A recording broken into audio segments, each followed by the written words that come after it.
Hi friends, 10th class intermediate exam ఫలితాలు వచ్చినాయి కదండి. అందరూ పాస్ అయిన వాళ్ళకి అందరికీ కంగ్రాచులేషన్,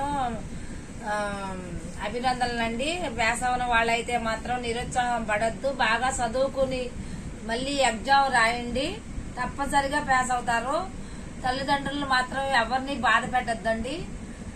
ప్రతి ఒక్కరు చదువుకోవాలి, బాగా ఎగ్జామ్లు రాయాలని మరీ కోరుకుంటున్నాను.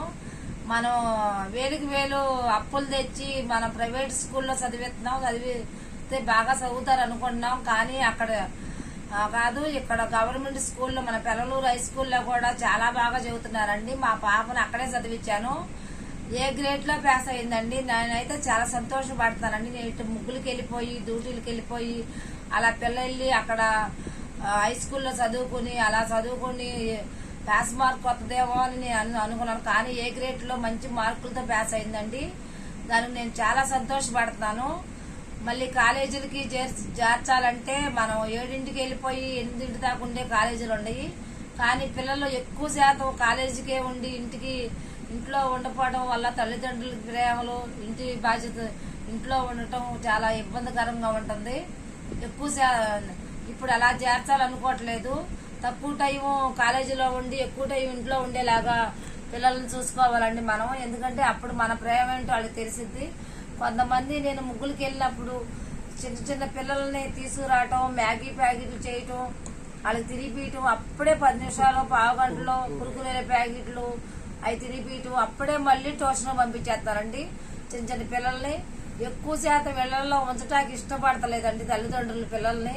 మరి ఆ తల్లిదండ్రులకి పిల్లల మీద ప్రేమలు ఎలా ఉంటాయండి? ఎప్పుడు స్కూల్లోనే చదువు అని హింస మనం పెట్టకూడదు. పిల్లల్ని ఎప్పుడు ఫ్రీగా వదిలేయితే గాని వాళ్ళు బాగా చదవగలుగుతారు, వాళ్ళు ప్రయోజకులు అవుతారు. చదువు రాని వాళ్ళని చదువు అంటే వాళ్ళు ఎలా చదువుతారండి? అలా ఇసుకిచ్చే తల్లిదండ్రులు కూడా ఉంటారండి చాలా మంది. నేను బయట వర్కులకి వెళ్తున్నాను కాబట్టి చూస్తున్నాను. వాళ్ళు ఎంతసేపు 7ంటికి కాలేజీకి వెళ్ళిపోయి 8ంటికి వచ్చినా కూడా వాళ్ళు ఇంకా ఇబ్బంది పెడుతూనే ఉంటారండి పిల్లల్ని.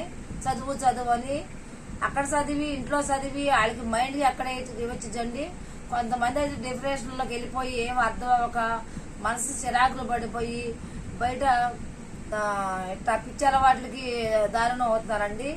మనం పిల్లల్ని ఎంతగానో ప్రేమగా చూసుకోవాలి, ఫ్రీగా వదిలేయాలండి, అప్పుడే ప్రయోజకులు అవుతారండి వాళ్ళు. నేనైతే మాత్రం మా పిల్లని అలాంటి కాలేజీల్లో చేర్చుదాం అనుకోవట్లేదు. ఫ్రీగా తక్కువ టైం కాలేజీలో ఉండి ఎక్కువ టైం ఇంట్లో ఉండే కాలేజీ చేర్చాలనుకుంటాను.